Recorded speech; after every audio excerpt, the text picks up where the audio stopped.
Come with me as I walk you through the journey I've been on here in the past few months. Okay, this is a 1996 VT 600C. New to me, bought it in January off of Facebook Marketplace, a couple hours north of where I lived. Don't know a whole lot about motorcycles. I've loved riding my entire life. Never owned one. Let's see. So when I went up there and bought it, I looked at the tires. They had tread on them. The kids started it up. It ran. It was January. There was snow on the ground, so I wasn't able to actually ride it. And I didn't really know a whole lot about what I was doing, so I really pretty much just bought it blind for all intents and purposes. So I started digging into it because first time I tried to ride it after the weather broke, it wasn't operating correctly. So when I bought it, as you can see, obviously the rear fender's gone and everything associated with it was gone, with the exception of that taillight, which was on the right side originally when I bought it. Now that comes into play here later. So that being said, saddle seat is aftermarket.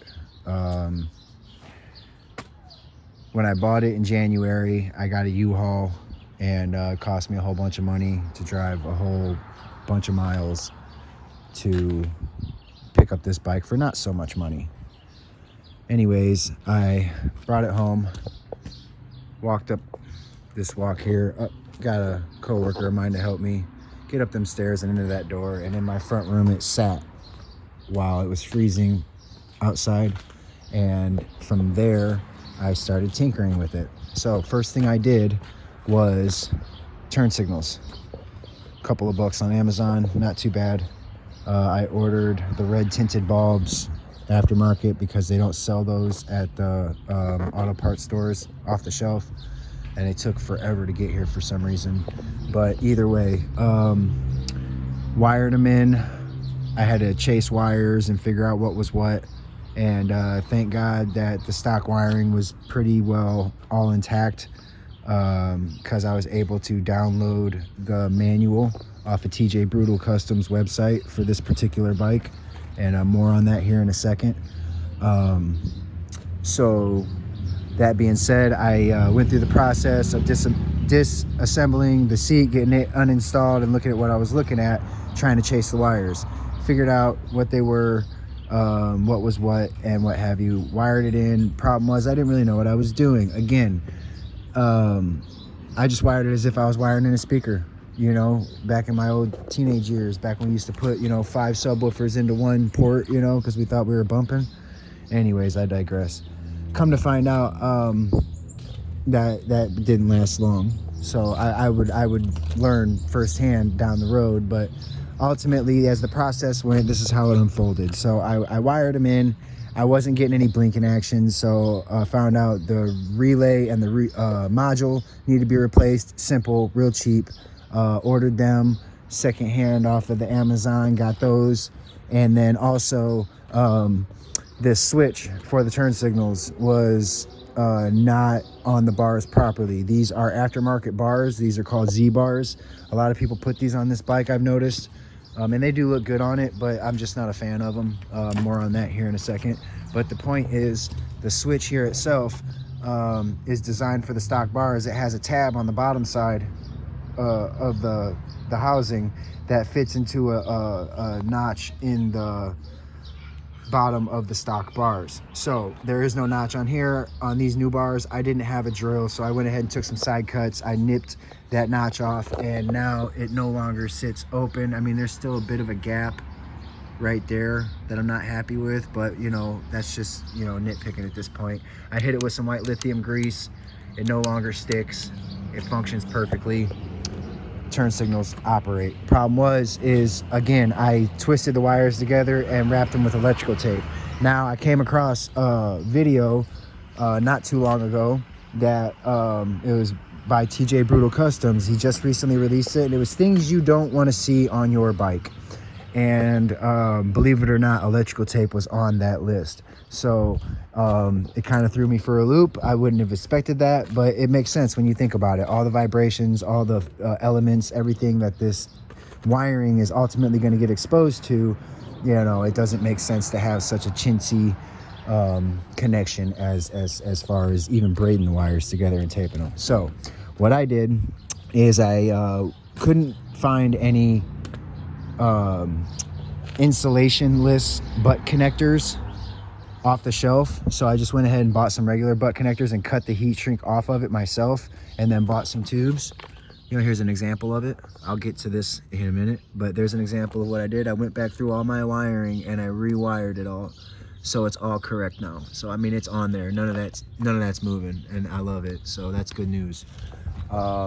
So turn signals work. I went back through everything that I've touched wiring wise, and I rewired with the butt connectors and the heat shrink tubes. So shout out to TJ Styles out there at Southern California in at TJ Brutal Customs. You know, your videos are paramount, and I would have not been able to do a lot of this without you. So, you know, just throwing that out there to you. Okay, so now getting into the meat and potatoes of it.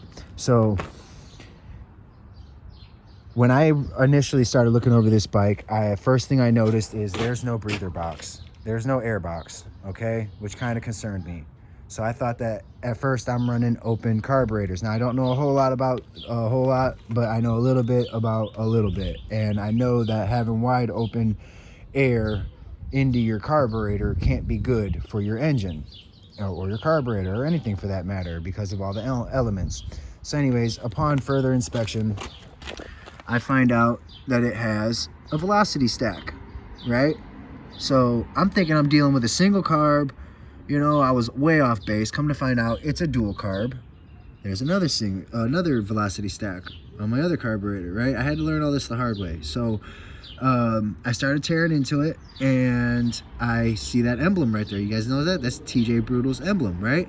And it's on the fuel mixture screw too. So I'm on his channel and I'm looking and I'm like, wait a minute, my bike's got that stuff on it, right? And then plus even the fasteners. This was the giveaway for me. This is why I thought that I had the right size jetting in here, because it had the aftermarket fasteners, and TJ Brutal sells hex head fasteners. Well, the ones that were in here were hex head fasteners. So I'm like, boom, 2 and 2 make 3, right? I have the whole package here. So he sells a performance upgrade package for the Honda VT600C on his website at TJ Brutal Customs. He's not a sponsor. I'm just shouting him out because he has a great product. Anyways, and he has all the YouTube videos to go with them. So yeah, anyways, to the point. This is one of the mixture screws. There's one on each side, obviously. So it has the emblem on it, and it gives it a turn knob so you can adjust on the fly, right? So I get into it. I start tearing it apart. It has, I believe, the stock jetting in it, because the jets they were not labeled. So I don't know what sizes were in there. They were all corroded. I don't know how long the bike had sat, at least for one winter. The bowls were all, you know, corroded up, and the emulsion tubes were all crusty and dusty. So originally, again, I thought I had a single carburetor because it's a lower CC bike. You know, I thought for some reason small CC, it should only have one carburetor. I don't know why my brain thought that way, but it did. But upon further research and inspection, I realized it's the dual carb, which was music to my ears, because now all them videos that I was trying to find on how to work on this thing, I was actually looking at the correct videos the entire time. I was just under the wrong impression of what I was actually working with. So I digress. Now, when I ordered the jetting, I did not order it from TJ. I just ordered it off Amazon, and I got the right size because of the videos he has. He said that the base jetting, when you upsize for the velocity stacks and the dump out pipes, is 45 and a 145. And I had only ordered the one jetting kit when I ordered it, and when I found out I had the dual, I switched gears and I focused more on researching what I was doing, and I completely forgot to order a second set of jets. So when I'm into the carburetor and I have it in pieces on my coffee table in my living room, I realize, oh crap, I only have one set of jets. So I order the second set of jets, and in the meantime, I went ahead and I stepped down one size to a 140 and a 40 for the right side carburetor, and I had the 45 and the 145 in the left side carburetor, and the bike actually ran pretty well. I adjusted the air mixture to compensate, kinda. I had to play with it. I still never really found the sweet spot. Because I ultimately ended up just putting the correct jets in when they showed up. And then the bike ran beautifully. I found tears in the diaphragms when I did the rebuild. So like there was all kinds of issues with this carburetor. So I got it all rebuilt and put back together, and it was running. So I go to take it on its maiden voyage. And I got a buddy that lives up north. I've known him, you know, 30 years now almost. And he's got a Harley Sportster. And I wanted to ride up, and we go for a ride and, you know, catch up old times. So, you know, it's about 100 miles each way. And I took the bike up there. It was all country roads here in, you know, middle America, Indiana. And between 55 and 65 mile an hour, I was being starved for fuel. It kept on choking out, and it just was not, it wasn't liking it at all. So it wasn't enjoyable, really. You know, I mean, it was cool to get out on the road and get in the wind and get a little taste, but it just wasn't right yet. So I had more work to do. Now, that being said, I get back on the interwebs on YouTube University, as I so delicately tread every day, trying to find some answers. So as luck would have it, I stumble across a video. It's a YouTube short of a guy, and he is on a Honda Shadow, bobbed out, and he's on the expressway. He's got somebody riding behind him, videotaping him, and his bike is doing what my bike was doing, and it's sputtering really bad. Between 55, 60 mile an hour, however fast he was going, it was sputtering at speed. It was being choked and starved for fuel. So it was just a YouTube short. But I was like, man, that's what my bike was doing. So I hit the comment section, and he was gracious enough to pin the comment and said, rust in the fuel tank. And I'm like, okay, cool. So I start inspecting. So this is when this endeavor starts. I pull the tank. I had an original petcock. This is the arm to it. You can kind of see it poking back there. Now, the way the petcock is designed on this bike, I don't know how it is on any other bike, but on the Honda Shadow 96 VT 600C, it is a flue. It's like a tube that goes up into the bottom of your tank, and it has a sleeved screen, almost like an inline filter, but it's like a pre-line filter from the tank to your line. And then from there, it goes through your gas line into a fuel sending unit, a fuel pump, I guess. I don't know. That's what I'm gathering it is, underneath the seat. And then from there, back to the carburetor and ultimately into your combustion chamber. So when I get into it, I realize I take the petcock off and I look at the bung on the bottom side of the tank, and anybody in construction will know exactly what I'm talking about. It reminded me of a 100-year-old galvanized water pipe. When you cut them out and you look at all the buildup and all the crud that's built up in them, that's what the inside of the bung on the bottom of my tank looked like. Okay, not good. Not to mention the flue for the original petcock was missing any kind of filter. It was wide open, and it was sucking in anything that it would give it. Now through that to the fuel pump, I get to the fuel pump, and the electrical lines, the wiring harness coming off the backside of it, were completely severed. It was pinched between the frame of the seat right here and the actual frame. So the frame of this seat and the frame right here, right up here in the corner on the other side of the bike, it was pinched, completely pinched and severed. So I got that off Amazon for, you know, 20 bucks, whatever it was, and I got it replaced. Now, I don't know if it's, when I think fuel pump, I think you turn your key for it and you hear it whine because it primes the system. I don't know if it's just a different design. I haven't done enough research on it yet to figure out exactly what the purpose is. I would think that I could just bypass that and gravity feed to my carburetor, and my accelerator pump will do what I need to do when I need to do it. You know what I mean? I don't know. Maybe I'm wrong.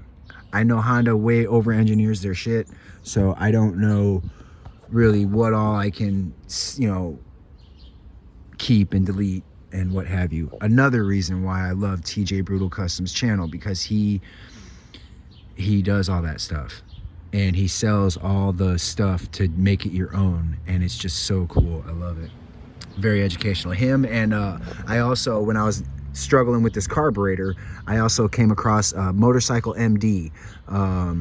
Great Honda mechanic, Honda motorcycle, that is. This guy is on YouTube. He has a plethora of videos of step-by-step how to, just general purpose, general application, just knowledge videos, and just amazing. I would not have been able to do half of this, or gotten half as far as I have gotten, without the assistance of those two channels. So shout out to you guys, man. You know, yeah, there you go. Anyways, okay, so got the pump done, petcock's done, pumps in, bike's running good. It's got a dead spot at about 55 mile an hour, just a real brief dead spot in the throttle, but that's it. Other than that, it keeps going, muscles through it, and it's fine. So I mean, it's not 100% fixed, but again, I don't know what's 100% wrong. So I digress. Okay, now onto the electrical charging system, the regulator rectifier slash stator slash regulator rectifier slash stator slash plug that likes to burn. So another video I saw, I know I'm getting redundant with these videos,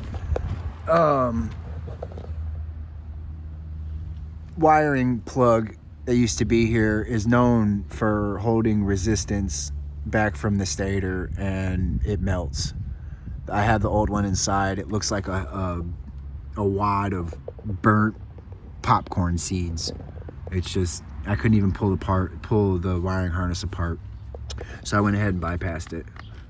I used that beautiful method that TJ Styles put me on the video with the butt connectors and heat shrink. So that's hardwired in. What was happening was I was getting the charge back. It was rough. We're hovering right around 13.6 at idle, but when I would accelerate, as my RPMs would climb, so would the voltage back to the battery, and it was plus 20 volts. So that being said, I put over 200 miles on my trip with that in that condition, and I stood the chance of starting a fire, melting my battery. You know, all kinds of things could have went wrong. Thank God it didn't happen. It does have a brand new battery in it, and a brand new regulator rectifier that's throwing the correct voltage, and it caps at its threshold as it's supposed to. So yeah, got the chain all set correctly because it had a lot of slop in it. I had to lube it, clean it really good. Got new brakes on it all the way around, and yeah, we're ready to rock. So hope you guys liked the video, and stay tuned for more. Stay safe out there, guys.